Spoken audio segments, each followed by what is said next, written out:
Mr. Combs and Ms. Ventura's relationship becomes violent and abusive. 61. What started as a whirlwind of celebrity meetings and drug and alcohol-fueled parties, however, quickly turned frightening and violent. 62. Ms. Ventura was also exposed to the intense violence that pervaded Mr. Combs's rise to fame. For example, on one occasion when Mr. Combs and Ms. Ventura were using drugs together in his home, one of his security staff barged in and announced that Suge Knight, a longtime rival of Mr. Combs, was spotted at Mel's Drive-In Diner in Los Angeles. Mr. Combs began to get dressed, retrieved multiple guns from a safe and ran out of his home to where he believed Mr. Knight was dining. Ms. Ventura became terrified and began to cry. 63.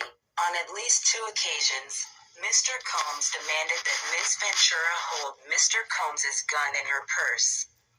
Ms. Ventura had no familiarity reading guns and was petrified that the firearm would accidentally go off in her purse. There was no clear reason why Mr. Combs required her to hold his guns, except to reinforce to his young girlfriend that he was violent, powerful, and dangerous. 64.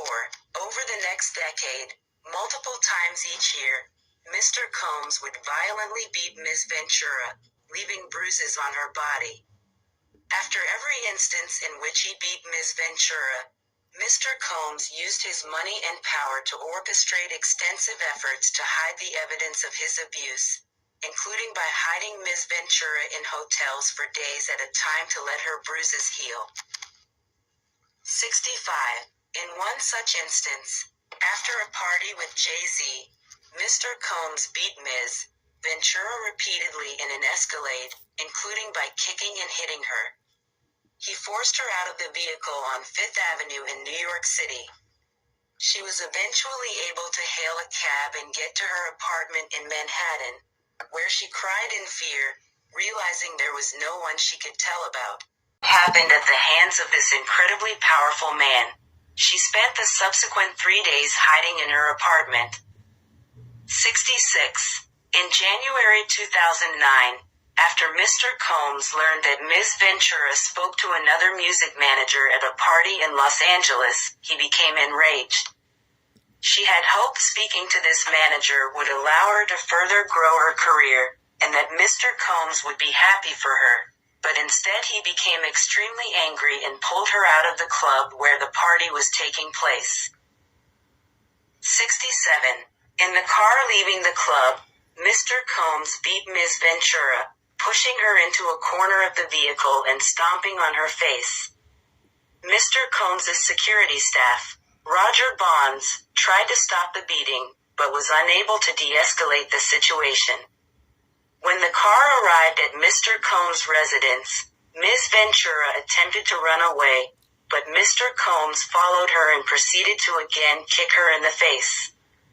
Ms. Ventura was bleeding profusely, and was ushered into Mr. Combs' home, where she began to throw up from the violent assault. 68. Upon recognizing the damage he had done and the physical evidence of his abuse, Mr. Combs panicked, and forced his staff to bring Ms. Ventura to a hotel suite at the London Hotel in Los Angeles, where she was required to stay for a week. 69. During this stay, as her injuries from the beating healed, Ms. Ventura began to fully realize that Mr. Combs's tremendously loyal network not only knew about and witnessed his assault, but also that these witnesses were not willing to do anything meaningful to stop Mr. Combs's behavior.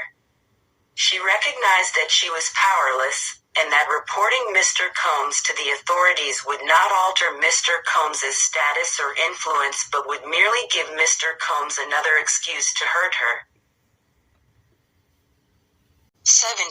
While in the hotel, she asked to go home to her parents, but Mr. Combs wouldn't let her leave. She lied to her mother when asked about an online gossip forum that reported the assault. 71.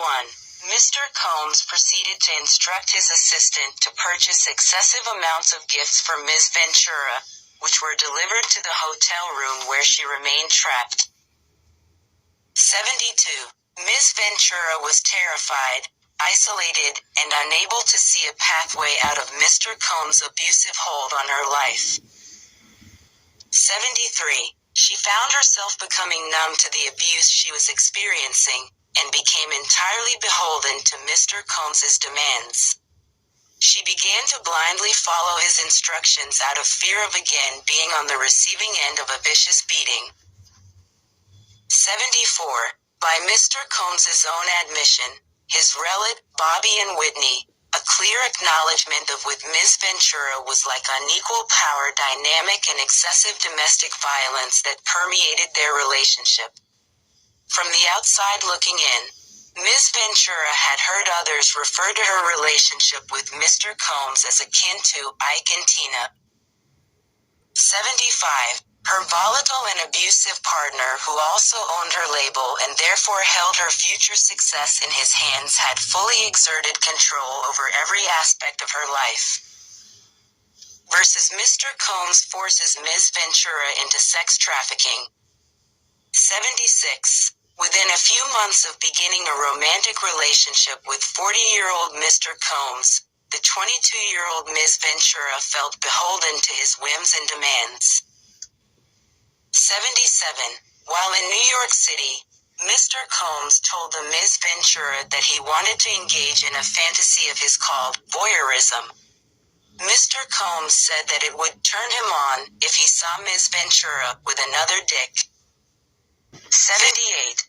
The first time, Mr. Combs hired a man and brought the man to his home in Los Angeles. The man, Mr. Combs, and Ms. Ventura wore masquerade masks and ingested drugs. Mr. Combs directed Ms. Ventura to perform sexual acts with this man while Mr. Combs watched them. He masturbated while he directed Ms. Ventura and the man to do specific sexual acts. 79. The entire encounter lasted multiple days. 80. Mr. Combs began to call the arrangement a freak off or faux. He would repeatedly tell Ms. Ventura at random moments that he wanted an FO, and Ms. Ventura was eventually expected to facilitate the location and the hiring of male sex workers. 81. At certain points during Ms. Ventura and Mr. Combs' relationship, he would insist on an FO weekly. Mr. Combs would repeatedly tell Ms. Ventura that this practice was our thing and our secret. 82. FOS would often take place in hotel suites, include at the Trump International Hotel in Columbus Circle, L'Ermitage Beverly Hills, the London Hotel in Los Angeles, the Intercontinental Century City, the Intercontinental Atlanta, the Intercontinental New York City, the One Hotel in New York and in Miami, the Mandarin Oriental Hotel in New York and in Miami, the Fontainebleau in Miami, the Beverly Hills Hotel, and Shutters on the Beach in Los Angeles. 83. On one occasion around 2013, Mr. Combs had an FO set up at the Intercontinental Hotel in New York City, after which he was charged with tens of thousands of dollars in damages by the hotel. Upon information and belief, Mr. Combs' chief of staff Tony Fletcher paid the invoice charged by the hotel. 84. Ms. Ventura was eventually instructed to use websites and escort services to find male sex workers to participate the FOS. Mr. Combs told Ms. Ventura to search for large black penises on the website. 85. Sometimes, Mr. Combs would pay to fly male sex workers to his location, including to multiple cities in the United States as well as abroad. He required Ms. Ventura and his staff to help him make these arrangements. 86. Mr. Combs' assistants would help to set up the FOS, including by setting up the hotel suites with baby oil and Astroglide. 87. Mr. Combs always supplied Ms. Ventura, and the sex worker, with copious amounts of drugs before and during the FOS. Ms. Ventura was given ecstasy, cocaine, GHB, ketamine, marijuana, and alcohol in excessive amounts during FOSS, which allowed her to disassociate during these horrific encounters. It became commonplace to get IV fluids in the days after info to recover from the excessive substances pushed upon her. 88. Ms. Ventura was required to dress up in lingerie for an FO, and Mr. Combs insisted she wear white nail polish to contrast her nails with the skin of the black men he hired to have sex with her. 89. During the FO, Mr. Combs would instruct Ms. Ventura to pour excessive amounts of oil over herself. 90. Mr. Combs would then instruct Ms. Ventura and the sex workers to speak to each other, and then would specifically tell Ms. Ventura where to touch the sex workers. Mr. Combs would say things like, "Grab that big black dick," and ask her, "How does it feel?" as he directed her to perform for him. 91. During the FOSS, in addition to directing Ms. Ventura and masturbating, Mr. Combs would use his phone, laptop, and tablet to film Ms. Ventura having sex with the hired sex worker. He treated the forced encounter as a personal art project, adjusting the candles he used for lighting to frame the videos he took. 92. While Ms. Ventura quickly deleted any photographs or video of sex acts if they were taken on her phone, Mr. Combs repeatedly made clear that he retained many videos of Ms. Ventura during FOSS. 93. Even when she deleted the videos, Mr. Combs would tell Ms. Ventura that he was able to recover deleted videos from her devices. On one occasion, he sat next to her on a flight and made her watch a video she thought she had deleted, reinforcing her inability to escape and the immense power he held over her. 94. Mr. Combs would pay the male sex workers a few $1,000s in cash for their services. 95. During some FOSS, Mr. Combs would become extremely intoxicated and would hit Ms. Ventura in front of the male sex workers. 96. Ms. Ventura was repulsed by Mr. Combs's demands, but between the physical beating and recognizing his incredible power and incredible temper, Ms. Ventura became petrified of her partner and boss, and felt that she could not say no. 97. He even would present her with lavish gifts prior to or in the middle of the FOSS, seemingly acknowledging the ways in which these forced sexual encounters constituted work for Ms. Ventura and that he needed to compensate her for this work. At one point, he had given her so many designer bracelets for FOSS, and immediately following his brutal beatings, that she felt that she was shackled by his presence. Frequently, her anxiety before an FO would become so great that she would become physically ill, sometimes to the point of vomiting.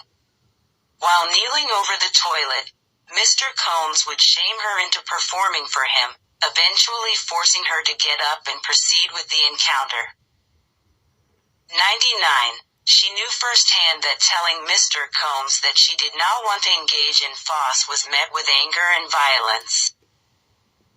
100. In addition, any suggestion that Ms. Ventura would refuse the FO or otherwise report Mr. Combs's abuse was met with ultimatums by Mr. Combs, who would say that Ms. Ventura could not go to the police because she had a lot to lose. 101. Around August 2015, for example, in the middle of surprise birthday dinner for Ms. Ventura's 29th birthday, Mr. Combs insisted that Ms. Ventura leave the party and go to a hotel for an FO. When she expressed that she did not want to go, Mr. Combs had Ms. Ventura cornered by his security staff in order to force her to leave with him. 102. After this FO, Mr. Combs and Ms. Ventura went back to the hotel room that Ms. Ventura was staying in, where some of Ms. Ventura's friends were already hanging out. Mr. Combs was severely intoxicated, and at one point during the night, picked up one of Ms. Ventura's friends like a child and dangled the friend over the balcony of the 17th-floor hotel suite. Ms. Ventura and her friends were scared by Mr. Combs's erratic behavior, but Ms. Ventura was heavily sedated because of the drugs she took to participate in the faux, and therefore was unable to respond to Mr. Combs's terrifying behavior. 103. The farce became work for Ms. Ventura, and despite her protestations, Mr. Combs insisted on these intricately staged and forced sexual encounters between Ms. Ventura and various male sex workers.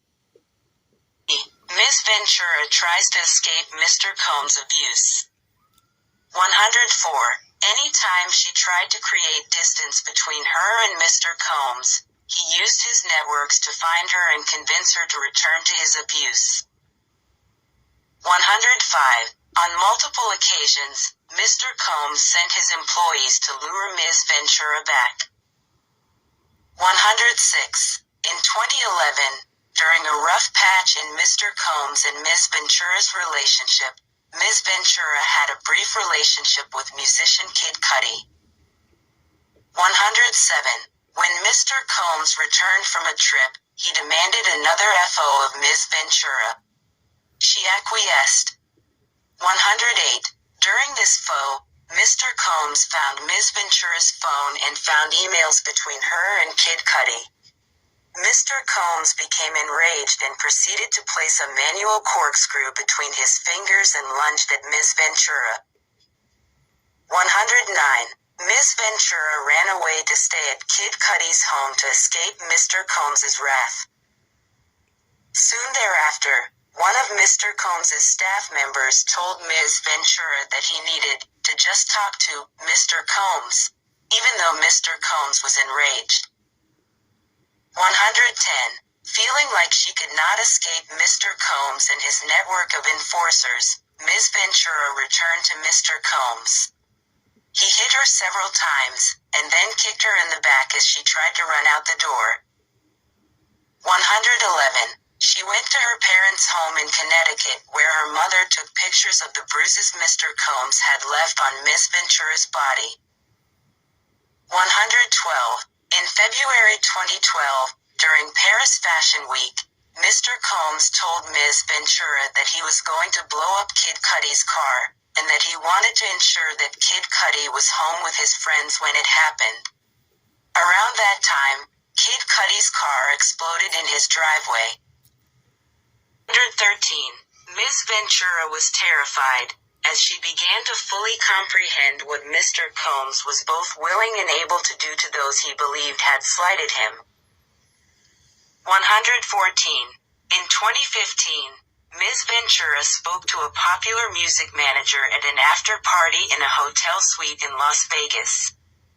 Mr. Combs saw her speaking to this manager, and sternly told her to step into the bedroom adjoining the suite. In the bedroom, Mr. Combs beat Ms. Ventura severely. She ran from corner to corner of the room, trying to avoid Mr. Combs's beating and kicking. When she tried to lock herself in the bathroom, he pushed through, and punched and kicked her while she curled up under the toilet. Her screams were drowned out by the loud music playing in the outside area of the hotel suite. 115. When Mr. Combs's head of security and assistant saw Ms. Ventura after the assault, they began to cry. Ms. Ventura had 2 black eyes, a burst and bruised lip, and a huge welt on her forehead. 116. Upon seeing the results of his vicious attack, Mr. Combs immediately took steps to conceal his wrongdoing. 117. He forced Ms. Ventura to stay at his home in Holmby Hills along with one of his sons. While there, Mr. Combs FaceTimed Ms. Ventura and stated, "You gotta go up and put more makeup on, my son can't see you like that." 118. She did put makeup on, per Mr. Combs's demands. Ms. Ventura felt that she had no choice but to obey her abuser even though security guards, assistants, and friends saw the situation she was in. No one dared to help her or speak up on her behalf. She therefore had no choice but to remain subservient. 119. Later in 2015, while shooting a movie in Cape Town, South Africa, Ms. Ventura began a flirtatious relationship with an actor. She spent New Year's Eve with this actor, but Mr. Combs soon found out. Mr. Combs called the actor and threatened him. The actor proceeded to call Ms. Ventura and tell her, "You really need to call Mr. Combs." 120. In or around March 2016, during info at the Intercontinental Hotel in Century City, Los Angeles, Mr. Combs became extremely intoxicated and punched Ms. Ventura in the face, giving her a black eye. 121. After he fell asleep, Ms. Ventura tried to leave the hotel room, but as she exited, Mr. Combs awoke and began screaming at Ms. Ventura. He followed her into the hallway of the hotel while yelling at her. He grabbed at her, and then took glass vases in the hallway and threw them at her, causing glass to crash around them as she ran to the elevator to escape. 122. She managed to get into the elevator, and when she got to the lobby, quickly took a cab to her apartment. Upon realizing that her running away would cause Mr. Combs to be even angrier with her, and completely stuck in his vicious cycle of abuse, Ms. Ventura returned to the hotel with the intention of apologizing for running away from her abuser. When she returned, hotel security staff urged her to get back into a cab and go to her apartment, suggesting that they had seen the security footage showing Mr. Combs beating Ms. Ventura and throwing glass at her in the hotel hallway. 123. Upon information and belief, Mr. Combs paid the Intercontinental Century City $50,000 for the hallway security footage from that evening. Kindly hit that like bell if you're still watching the video. If you like the video, give it a thumbs up. Thank you, and subscribe to the channel if you haven't done so as yet. 124. After this, Ms. Ventura left her home in Comstock and went to hide away at a friend's home in Florida. James Cruz, president of Bad Boy Management, tracked Ms. Ventura down and told her that her single would not be released if she did not answer Mr. Combs' phone. 125. A woman who worked at Sony Music reached out to her with a similar ultimatum concerning her record. 126. Incredibly, Mr. Combs even convinced one of his attorneys to call Ms. Ventura at this time. This lawyer told Ms. Ventura that it's in your best interest to call Mr. Combs back. 127. Each time Ms. Ventura tried to run away, Mr. Combs and his powerful network would force her back to him. 128. Mr. Combs' tight hold over her life had irreparably damaged her friendships. Around 2018, when Ms. Ventura was with her friend Carrie Morgan in her house, Mr. Combs used his key to Ms. Ventura's house and came in unannounced. He and Ms. Morgan had an altercation, during which Mr. Combs threw a hanger at Ms. Morgan. Upon information and belief, the incident resulted in a settlement between Mr. Combs and Ms. Morgan, and Ms. Ventura ended up paying Ms. Morgan additional funds in an attempt to resolve the dispute between her close friend and her abusive and controlling boyfriend. The relationship between Ms. Ventura and Ms. Morgan has been strained since this time. 129. Seeing the extreme measures Mr. Combs took to keep a tight hold on Ms. Ventura and isolate her from her support network, and having experienced the repercussions of rejecting his demands, Ms. Ventura felt that saying no to Mr. Combs would cost her something: her family, her friends, her career, or even her life. 7. Mr. Combs rapes Ms. Ventura. 130. By 2017 and 2018, Ms. Ventura became desperate to leave Mr. Combs and his abuse of her. She recognized that if she stayed with him, She would never be able to have a successful career or ever be physically and mentally safe. She therefore became determined to completely break away from Mr. Combs and his cycle of abuse and made concerted efforts to avoid him. 131. In September 2018, she joined Mr. Combs for a dinner at an Italian restaurant in Malibu, California, for what she believed would be a discussion about concluding their relationship for good. 132. After dinner, Mr. Combs and Ms. Ventura returned to Ms. Ventura's home, which was paid for by Mr. Combs. 133. Mr. Combs forced himself into her apartment and tried to kiss Ms. Ventura. She told him to stop and attempted to push him away. 134. Mr. Combs then forcibly pulled off Ms. Ventura's clothing and unbuckled his belt. He proceeded to rape Ms. Ventura while she repeatedly said no and tried to push him away. 135. Soon thereafter, Ms. Ventura took steps to completely separate herself from her longtime abuser, including by leaving the home that he paid for and returning the car he purchased for her. 136. Despite moving away, Ms. Ventura's address was posted online in early 2019, leading to fears for her safety. 137. Ms. Ventura, who was under immense duress during the months after Mr. Combs raped her, took all steps possible to entirely remove herself from her abuser's ambit, including by entering into contracts to end her record deal with Bad Boy Entertainment. 8. Mr. Combs' sexual and physical abuse of Ms. Ventura has caused her lifelong harm. 138. As a result of the immense trauma Ms. Ventura endured for over a decade with Mr. Combs, she has suffered and continues to suffer from immense emotional distress. 139. Following her escape from the cycle of abuse and sex trafficking she endured, she struggled with the physical and mental manifestations of her trauma. 140. The birth of her 2 children, however, allowed her a new lease on life and gave her purpose. She credits her children with saving her from the trauma that had consumed over a decade of her life.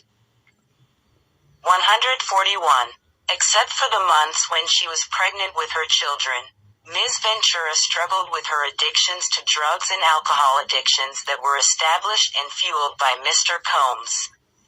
She turned to substances to drown out the memories of her abuse. Without being intoxicated, she suffered from horrific nightmares of the forced sexual acts that Mr. Combs demanded she participate in during the regularly scheduled FOS and of the physical beatings that she endured throughout her relationship. She had difficulty eating or sleeping, and her relationships with her family suffered. During this time, she frequently had thoughts of ending her life. 142. To rebuild her life and her career, Ms. Ventura needed to completely reinvent herself. She checked herself into inpatient treatment at a rehabilitation center, where she first confronted the extent of the trauma she lives with.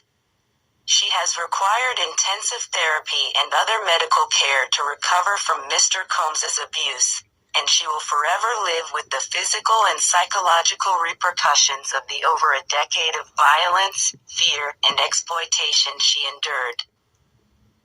143. Although Ms. Ventura was unable to speak up against the years of abuse she endured at the hands of Mr. Combs, she has since been able to rebuild her life and confront her trauma. Thanks to the passage of New York's Adult Survivors Act and California's Sexual Abuse Accountability and Cover-Up Act, she is now ready and able to also confront her abuser, and to hold him and those who enabled his abuse accountable for their actions.